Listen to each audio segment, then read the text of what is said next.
भाई कलयुग आ गया है। पता नहीं कैसी भयंकर भयंकर खबरें सुनने को मिल रही हैं।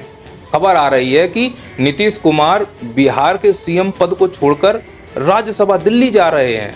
तो जैसी ये खबर सामने आई, गिरगिट समाज पूरी तरह शोक में डूबा हुआ है कि हमारा मुखिया बिहार छोड़कर दिल्ली काहे जा रहा है। अपने बिहार में गिरगिटों की संख्या वैसे ही कम बची हुई है, वो एक को अगर हम दिल्ली भेज देंगे तो हमारे पास बचेगा क्या। और नीतीश कुमार तो इस मुद्दे को लेकर चुनाव लड़े थे कि बिहार से पलायन खत्म कर देंगे, पर इस कलयुग में हुआ क्या, इसी गिरगिट का पलायन हो गया बिहार से। और इस नेता में गिरगिट के साथ साथ बिन पेंदी के लोटे होने की विशेषता भी है। पता नहीं कब कहां लुढ़क जाए। जैसे अभी बिहार से लुढ़क कर दिल्ली जा रहे हैं, राज्यसभा का नामांकन कर दिया इस बुढ़ापे में। ऐसा लग रहा है कि पहले कलेक्टर थे, अब चपरासी का फॉर्म भरने जा रहे हैं। ऐसा क्यों करना पड़ रहा है? कौन इनके ऊपर दबाव डाल रहा है? सुनने में आया कि अपने बच्चे को बचाने के लिए ये सब प्रोसेस कर रहे हैं। इस बच्चे के ऊपर हत्या का आरोप है। नीट छात्रा कांड में मुख्यमंत्री नीतीश कुमार का बेटा निशांत कुमार मेन एक्यूज्ड है। लगातार फोन पर आदेश आ रहा है कि निशांत कुमार को बचाना है, अमिताभ दास को गिरफ्तार करो। अभी मेरी हत्या की भी कोशिश की गई है। आपने बयान सुना? ऐसे बयान देने के लिए जिगर चाहिए।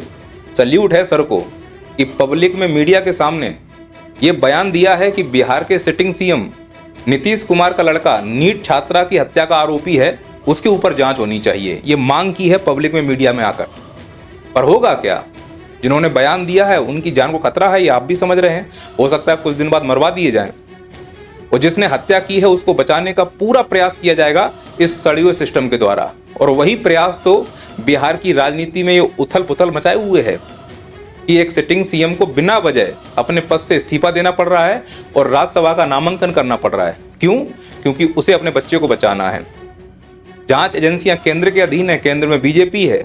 बीजेपी तो भेड़िया है, जहां मौका मिलेगा सत्ता को हथियाने का प्रयास करेगी और वहां अपना पर्ची वाला सीएम बैठा के राज्यों को सत्यानाश करवा देगी। वो करवा रही है, फिर वो चाहे मध्य प्रदेश हो, छत्तीसगढ़ हो, दिल्ली हो, राजस्थान हो, अगला नंबर बिहार का है। और जहां जहां बीजेपी शासन राज्य हैं वहां सरकारी नौकरियां नहीं आती हैं। तो बिहार वालों तैयार हो जाओ, अब तुम्हें भी सरकारी नौकरी की वैकेंसी मिल जाए मुश्किल है। लाठियां मिलेंगी ये कंफर्म है। और ये भी कंफर्म है कि बिना किसी योग्यता के नीतीश कुमार के लड़के को डिप्टी सीएम का पद मिलेगा, उसी प्रक्रिया के द्वारा जिस प्रक्रिया से इस मंत्री ने अपने लड़के को मंत्री पद दे दिया था। और फिर भी अगर बिहार का युवा इन नेताओं से ये उम्मीद करता है कि ये नेता हमारे बारे में सोचेंगे, तो तुम बड़े मासूम हो।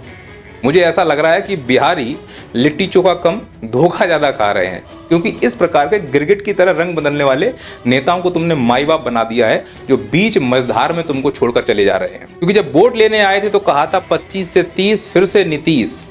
अगर जनता को मालूम होता कि ये गिरगिट की तरह अपना रंग बदलेंगे तो इससे अच्छा प्रशांत किशोर को चुन लेते। कम से कम इस प्रकार का ड्रामा तो देखने को नहीं मिलता। अब तो खैर बिहार में ये चर्चा है कि सीएम कौन बनेगा। मैं तो कहता हूं कि अगर बनाना है तो खान सर को सीएम बना दो। मुझे मालूम है कि ये व्यक्ति 5 साल में बिहार की तस्वीर बदल देगा अगर इसको अथॉरिटी दे दी गई तो। पर दुर्भाग्य है बिहार की जनता का, जब प्रशांत किशोर जैसे पढ़े लिखे लोगों को नहीं चुन पाए तो खान सर को कैसे वो सीएम के रूप में स्वीकार कर लेंगे। नफरत इतनी भरी हुई है, चाटुकारिता इतनी भरी हुई है कि चाहते ही नहीं है कि बिहार का विकास हो। और बिहार का दुश्मन और कोई नहीं है, बिहारी ही हैं, क्योंकि उनके अंदर नतमस्तक करने के इतने गुण हो चुके हैं। हम इस पार्टी के, हम उस पार्टी के, हम इस जाति के, हम उस जाति के, हम इस नेता के, हम उस नेता के। बिहार का कोई नहीं है, इसलिए बिहार इस स्थिति में पहुंच चुका है क्योंकि उसका कोई नहीं है। तभी तो बिहार में ये उठापटक हो रही है। अरे नीतीश कुमार जी, आपकी उम्र हो चुकी है, मानसिक स्थिति आपकी डिस्टर्ब हो चुकी है। और मैं भारत के सभी नेताओं से कह रहा हूं, 70 पार हो चुके हो तो अब राजनीति से इस्तीफा ले लो। आप युवाओं का देश है, अब युवाओं को राजनीति करने दो। पर ऐसे युवाओं को नहीं जो किसी मंत्री के बेटे हैं, बिना किसी योग्यता के सीधे उन्हें पद पर बैठा दें। यहाँ चपरासी की भी सिलेक्शन के लिए एग्जाम होता है, तो फिर सीएम और डिप्टी सीएम के सिलेक्शन के लिए एग्जाम क्यों नहीं?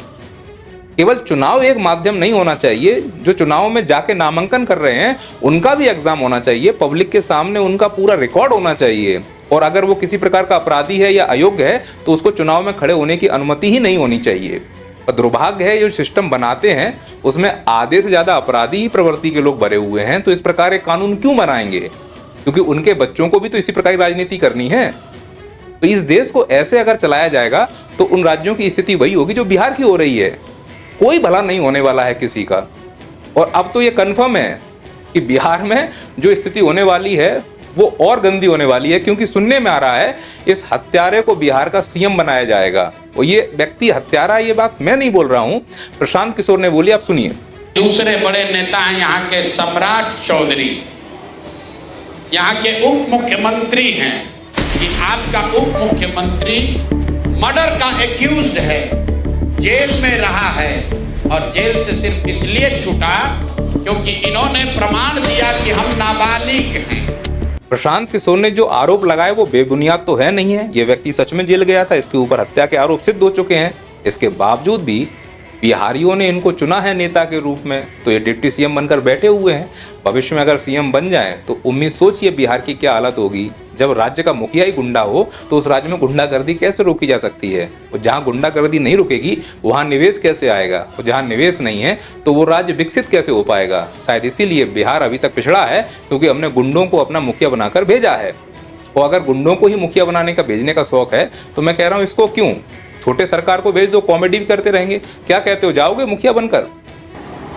हम विधायक में तो कितना मेहनत से पहुंचे, सीट बताने के लिए दूसरा आदमी जाता था कि वो सीट आपको है। मेहनते वाला ने मुख्यमंत्री बनता है, मेहनते वाला प्रधानमंत्री बनता है। वो सब हमारा शौक नहीं है और न उतना हमारा बुद्धि भगवान दिए है।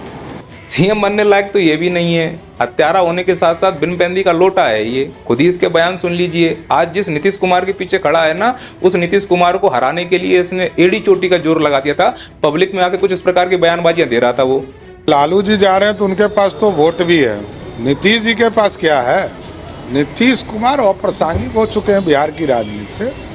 अब बिहार में उनका कुछ नहीं बचा है और ये दूसरी पार्टी के लोग भी समझ चुके हैं कि नीतीश कुमार जी अब रद्दी माल हो चुके हैं। इतना ही नहीं, नीतीश कुमार को हल्के में भी आंक रहा था। और सुनिए।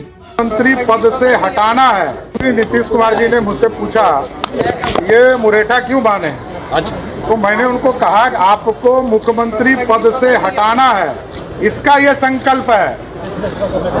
आपको जिस दिन मुख्यमंत्री पद से हटाऊंगा उसी दिन ये पगड़ी खुलेगा और आपका भी आशीर्वाद चाहिए। मुड़ायचा बांधने वाले बात बोल रहे हो, मुड़ायचा उसने खोल दिया है। मुझे लग रहा है कि तपस्या पूरी हो गई है, नीतीश कुमार को इस्तीफा देना ही पड़ा। भले ही किसी कार्ड से दे रहे हो, पुत्र मोह में दे रहे हो, कुछ भी हो, दबाव के कार्ड। दुनिया पूरी दबाव से चल रही है। नीतीश जी पुत्र मोह के दबाव में है, मोदी जी लगता है एप्स्टीन फाइल के दबाव में है, पूरा देश दबाव में चल रहा है। नेता फिर भी मदमस्त हैं, जनता समझना नहीं चाह रही है। कब समझोगे इस दबाव में? जब हमारा तेल निकल जाए तब। और चाहते हो तुम्हारा तेल ना निकले तो मेरी एक बात को बहुत अच्छे से समझो।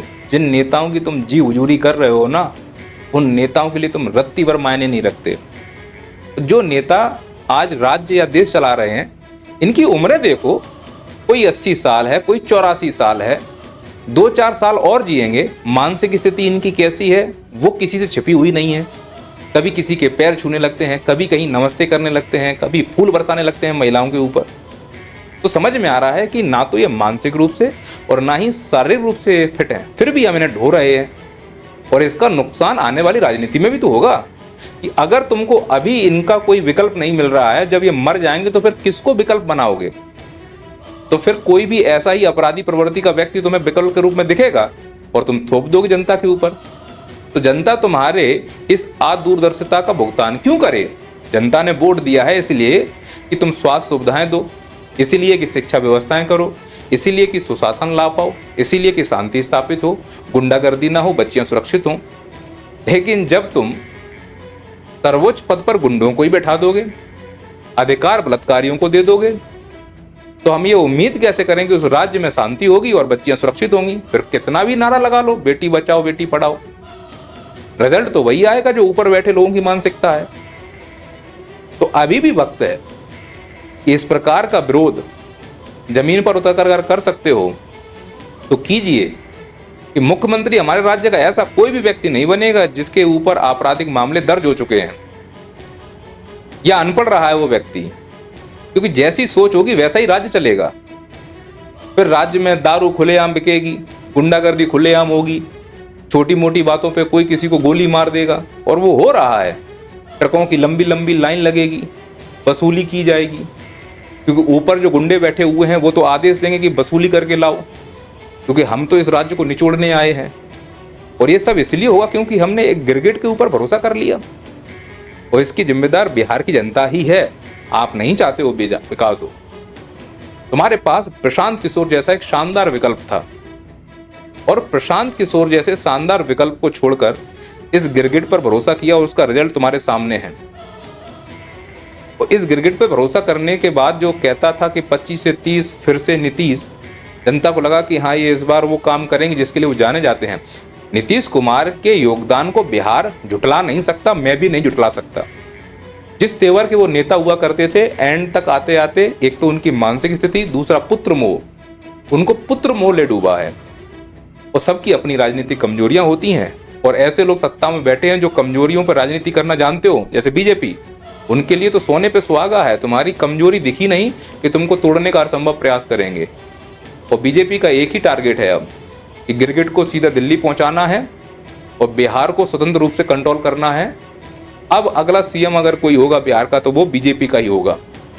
हालांकि विपक्ष तोड़ मोड़ करने का प्रयास करेगी, तो विपक्ष भारत और बिहार की अगर इतनी काबिली होती तो इस प्रकार की अशांति और तोड़ मोड़ करने वाले शासन लगाकर पर्ची वाले सीएम बैठा ही नहीं पाते ये लोग, क्योंकि जनता के बीच में अपनी आवाज नहीं पहुंचा पाए। चुनाव आते हैं तब भले ही तुम बड़े ही सक्रिय रूप से दिखाई दो, चुनाव खत्म होने के बाद विपक्ष एकदम आराम की मुद्रा में चली जाती है। क्यों? क्योंकि उनके बाप दाताओं ने इतना कमा लिया है घोटाला कर करके कि इन्हें तकलीफ ही नहीं है। बड़े बड़े बिजनेस चल रहे हैं, पैसिव इनकम हो रही है। राजनीति तो सत्ता में पावर में आने के लिए है, तो चुनाव के समय ड्रामा करना है। जनता बोली है, मान जाएगी। जनता सच में बोली है, या तो उनके पाले में जाएगी या इनके पाले में जाएगी। और जो विकास कर सकता था पढ़ा लिखा व्यक्ति, उसको हमने वोट ही नहीं दिया।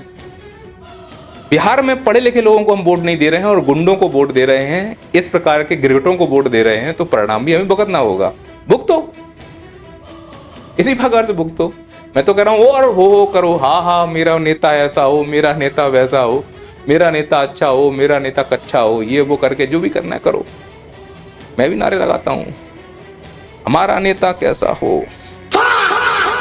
मुझे क्रेडिट नहीं चाहिए, थोड़ा तो लेना पड़ेगा। आए रलीलू मत रोए।